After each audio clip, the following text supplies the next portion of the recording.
saka meron pang mga pictures talaga na hindi ka nais-nais nga. Talagang binababoy nila ang itsura ni Chelsea Manalo. Kasi nga yung mga kandidato nila, hindi naman napupuri, hindi napapansin. Ngayon, ang gagawin nila, binabash nila ang Philippines. Hindi nila alam, mas sumisikat ang Pilipinas. Umiingay ang pangalan niya. Makikita naman natin dito sa video, kapatid, kung sino yung mga nagbabash sa kanya. Iba-ibang lahi ang nagbabash nga sa kanya, kapatid, pero hindi ko maintindihan bakit nga ba Pilipinas palagi ang nakikita nila. Okay, the ones who stood out for me, I would like to say my favorites. The truth is really like her from the Philippines. Si Tyra Banks! Tyra Banks, Oo, yes. anong sinabi ni Tyra Banks sa kanya? Get it, girl. So, ibig sabihin, lumaban ka, kunin mo ang corona. Welcome to DNA! I am mainit ang balita sa Miss Universe 2024. Binabatikos ngayon si Chelsea Manalo ng ibang bansa. Ano nga ba meron siya?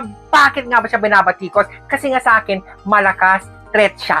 Oh. Yes, I think first time natin na nabash ng ganitong kabonggang-bongga. Grabe ang pabasa ng iba-ibang bansa. Sa Asia mismo, as bang, alam mo, bansa, talaga namang hindi nila nagustuhan ang itsura ni Chelsea Manalo. Yes. Pero minsan wala naman yan sa itsura eh. Malay natin, di ba, sa pag-project at saka sa, of course, the brains. Makikita naman natin dito sa video, kapatid, kung sino yung mga nagbabash sa kanya. Iba-ibang lahi ang nagbabash nga sa kanya, kapatid, pero hindi ko maintindihan bakit nga ba Pilipinas palagi ang nakikita nila. Di ba? Sa akin naman kasi, deserving si Chelsea Smith, kaya nga siya nandyan sa Miss Universe. Yes. Siguro kasi, first time natin na may nanalong Pilipina na ganito yung itsura. Yes, parang oo. masyadong ethnic ba ang itsura. Kaya, from the previous na mga nanalo ng mga Miss Universe sa atin, ito lang yung kakaiba. Oo, bawat galaw niya, kapatid, mga suot niya, legs niya, sinabi na may ringworm, sabi no edit at all, nakalagay. Meron pa dito parang, ewan ko, kukokak ang tawag sa kanya.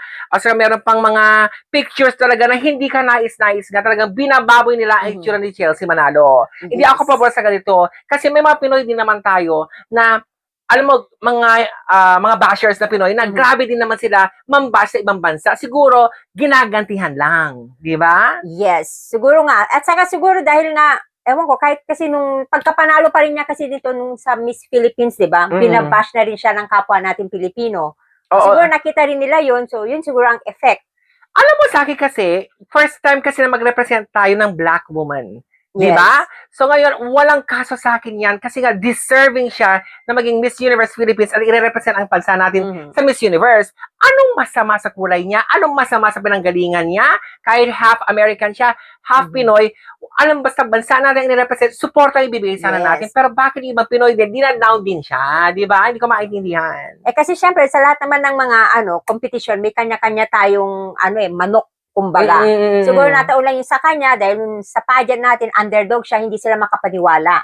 Oo, kasi nga hindi masyado napapansin, pero siya ang nagwagi. Yes. Pero sana ngayon ma-prove ni Chelsea Manalo kasi marami pa rin kapatid ang nakaka-appreciate sa kanya, lalo na sa mga Latin countries. Yes. O, makikita naman natin dito, kapatid, na may mga nag-comment, ay, bago pa na yan ang lahat, si Tyra Banks! Tyra Banks, Oo, yes. ano yung sinabi ni Tyra Banks sa kanya? Get it, girl. So, ibig sabihin, lumaban ka, kunin mo ang corona. Ayan, Tyra Banks, na mismo yan, ha? So, ibig sabihin, napansin. Kaya inggit ang mga ibang bansa dyan. Diba? Kung pag siya ang piniling Miss Universe, o di, paki ko sa inyo. Oo. Anyway, sa mga iba na mga beauty queens, talaga nakikita natin na bet nila din ang beauty ni Chelsea Manalo. Yes. O, di ba? Yung hotel sponsor, pakibasa. Okay. Humanga sa ganda ni Miss Philippines.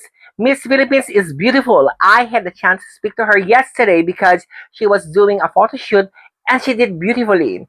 And she's very sweet, very kind, and beautiful as well. So well done, fantastic, sabi ng hotel sponsor. Napansin! Yes. Okay. Ano naman sinabi nito na sa TV to, live to, kasama yung parang head ng Venezuelan beauty queens. Ito ang kanyang bilanggit, yung host to. Pakibasa nga, kapatid. Okay, the ones who stood out for me, I would like to say my favorites. The truth is really like her from the Philippines. She's spectacular. If I'm not mistaken, she's the first morena. She's tall, she projects well. Oh, di ba? At hindi lamang yan, marami pang papuri. Di ba? Yes. So ngayon, dahil maraming papuri kay Chelsea, focus siya ng attention sa kanya. So syempre mga bashers, hindi papayag. Kailangan pa rin, ipupull down nila si Chelsea or ang Philippines para ayaw nila malamangan, di ba? Yes. Kasi nga yung mga kandidato nila, hindi naman napupuri, hindi napapansin. Ngayon, ang gagawin nila, binabash nila ang Philippines. Hindi nila alam, mas sumisikat ang Yes. Pilipinas dahil sa Umiingay kanila. ang pangalan niya. Di ba? Yes. So, masasabi ko kapatid, malakas ang laban natin, pero malakas din ang ibang mga kandidata. So, mahirap. Pero kailangan natin dasal at suporta kay Yes. Chelsea Manalo para maiuwi naman natin ang panglimang corona ng Miss Yes, Universe. sana nga i-prove mo sa kanila na yung pagbabash nila naku, mali ang inaakala nila sa'yo. Yes. Ang hinahanap ngayon, hindi lang yung confidently beautiful. Mhm. Okay? Inahanap nila talaga yung, alam mo, yung humility. Of course. Humble ka. Oo. So, nakitaan naman ni Anne Jacka Tutitap ba yun, na may ad ng Miss Universe, is, sabi naman niya na napaka-humble daw ni Miss Philippines. So, hindi naman lagi, kung makikita mo naman kapatid, talagang, alam mo, kung ano siya nung nanalo Miss Universe Philippines, ganun pa rin siya, pero sana lumaban ka ng bongga. Kasi syempre, malakas ang laban ng ibang kandidata, lakasan din natin ang laban natin. Yes, kailangan natin suporta para kay Miss Chelsea. Ayan, suporta po ang ating bibigay kay Chelsea Manalo dahil malapit ang preliminary at ang final sa November 17 na. Sunday Yes. dito at 10 a.m. Suporta! Parang boxing to kapatid! Yes, abangan nyo po ang aming live para dyan. Oo, share bukas. Meron naman tayong follow-up for this Yes. update. Thank you so much for tuning in. And we'll see you again soon. Grabe.